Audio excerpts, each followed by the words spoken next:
एक गांव में चीता आता, कमजोरों की झोंपड़ियों से उनके किसी न किसी छोटे बच्चे को उठाकर ले जाता। इस गांव के सारे ताकतवर मिलकर कमजोरों की माली मदद भी करते और दूसरों में भी मदद का जज्बा पैदा करने का बहाना बना बना कर अपनी मदद की तशहीर दूर दूर तक करते भी रहते। इबादत गाहों में इज्तिमाई तौबा का इंतजाम भी करवाया जाता। जब भी किसी ताकतवर से पूछा जाता कि चीते को पकड़ने की कोशिश क्यों नहीं की जाती, तो वो कहता, जनाब, कोशिश तो बहुत करते हैं, रात में गांव के चारों तरफ पहरा भी बिठाते हैं, मगर शायद ये हमारे अमाल की सज़ा है। गुनाह बहुत बढ़ गए हैं, दुआ करें कि मालिक कायनात हम पे रहम फरमाए।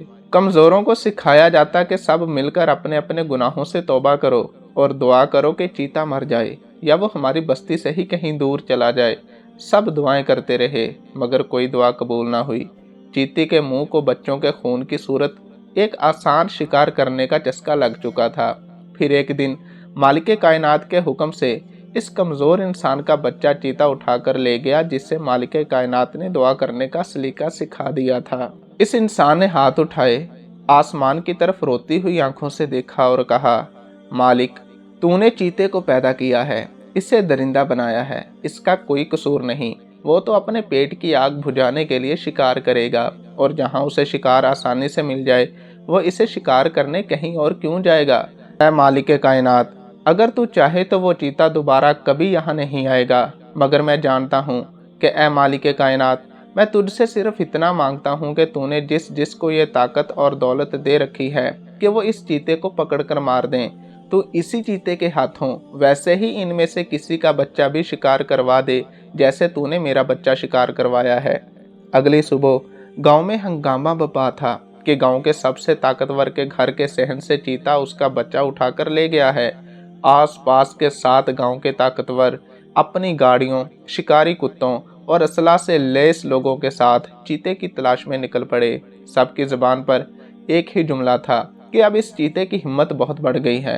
यह कमज़ोर झोंपड़ियों को छोड़कर ऊंची हवेलियों की दीवारें फलांगने लगा है। दर्जनों शिकारी कुत्तों ने कुछ ही देर में चीता ढूंढ निकाला। इसे मार दिया गया। इसकी लाश को गांव के बीचों बीच लटकाकर गोलियां बरसाई गईं। आज कितने साल गुजर चुके हैं, इस गांव के दाखिली रास्ते पर इस ताकतवर गांव वाले के चीते का शिकार होने वाले बच्चे के नाम की एक बहुत बड़ी पत्थर की यादगार बनाई गई है, जिस पर लिखा गया है कि जांबाज शहीद, जिसके खून की बरकत से रब्बुल आलमीन ने गांव वालों को एक खूनी दरिंदे से निजात दी। दूर दूर के गांव से लोग इस ताकतवर के बच्चे की मां से अपनी मुश्किलों के लिए दुआएं करवाने आते हैं, क्योंकि सबका मानना यह है कि गांव से बच्चे तो बड़े गुनहगारों के भी उठाए गए, मगर आखिरकार दुआ एक नेक दिल ममता की मूरत की ही कबूल हुई और सबको इस अजाब से निजात मिल गई। डियर वीवर्स, आइए इस कमज़ोर गुनहगार इंसान से दुआ करने का सलीका सीखते हैं और दुआ करते हैं कि काश ऐसे ही नेक दिलों और ताकतवरों का सब कुछ भी ये पानी बर्बाद कर दे कि जो इस मुल्क में डैम बनाने या बनवाने की ताकत रखते हुए भी इन ताकतवरों की तरह इस दिन तक सिर्फ गुनाहगार गरीबों में सिर्फ देगें, राशन और कपड़े बांटते रहेंगे, जब तक कि इनका अपना बच्चा इस सैलाब में नहीं बह जाता।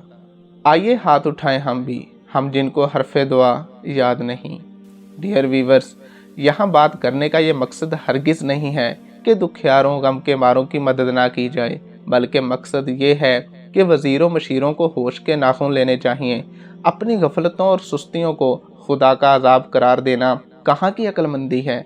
और ज़रा सोचिए, अगर ये अजाब ही है तो अजाब गरीब के लिए ही क्यों? क्या अमीर और वज़ीर, मशीर, हाजी और तहज्जुद गुजार हैं जिनको अजाब छूता तक नहीं? यह खुदा का अजाब नहीं, बल्कि इंतज़ामी अमूर को नाफज करने वालों की नालायकी है।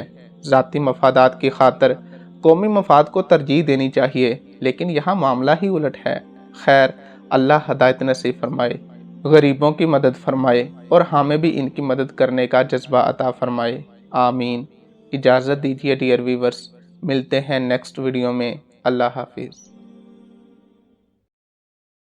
चैनल को सब्सक्राइब नहीं किया तो कर दें और बेल आइकन को दबा दें, लाइक, कमेंट और शेयर कर दें।